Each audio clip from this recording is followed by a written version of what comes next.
Well, folks, we've done it. I'm standing on Thunder Peak.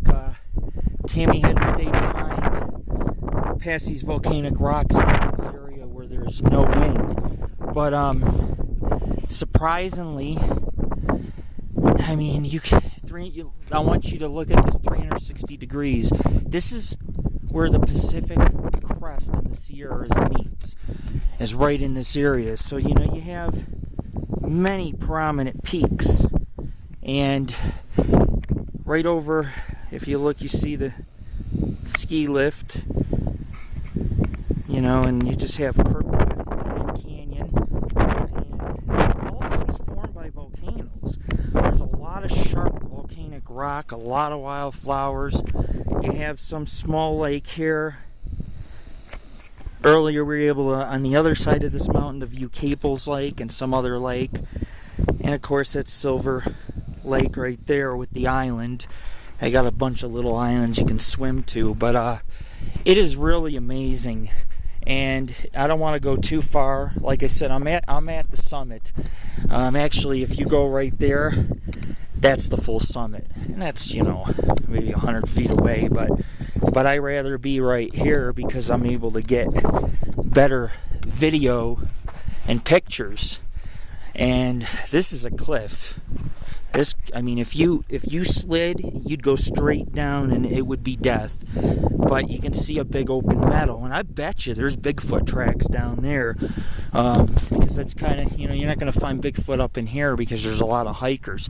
But areas with cliffs and areas that are well wooded are good areas for hunting grounds. It's fair game for deer, for berries.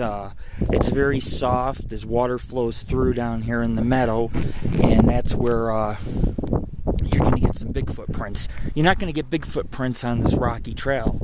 So you can see, I'm surrounded not only by volcanic rock, but granite. And if you look right here,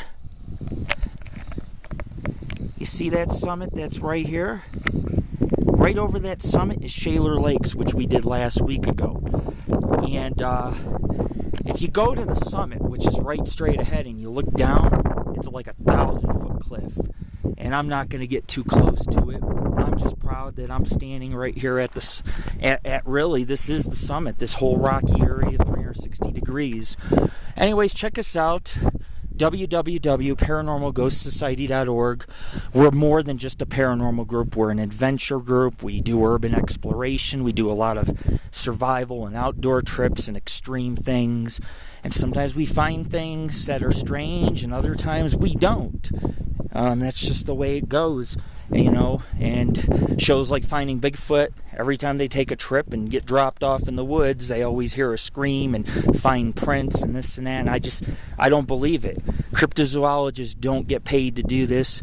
They work hard and they research sightings in areas, and 50-50. You may find something, you may not. Last week ago, up at Noble and Bull Creek, I found some Bigfoot evidence. He is out there. Whether he chooses to stay here or go deeper into the Sierras because people are pushing him further and further back remains to be a mystery of where he could be. A lot of lava tubes, a lot of caves. This place is truly, when you stand here, you feel small because you can look 100 miles that way and see mountains, Yosemite, and go 100 miles this way, and Lake Tahoe is all the way over those rolling mountains. This is phenomenal, man, and this is for all you fans and friends. I'm doing this for you. I climbed up here because I wanted to give you guys a true perspective on how massive the Sierra Nevadas are. And there's UFOs, Bigfoot, creatures. There's all kinds of different stories in these woods and mysteries. And so far, out of all the miles I've covered, I have more questions than answers.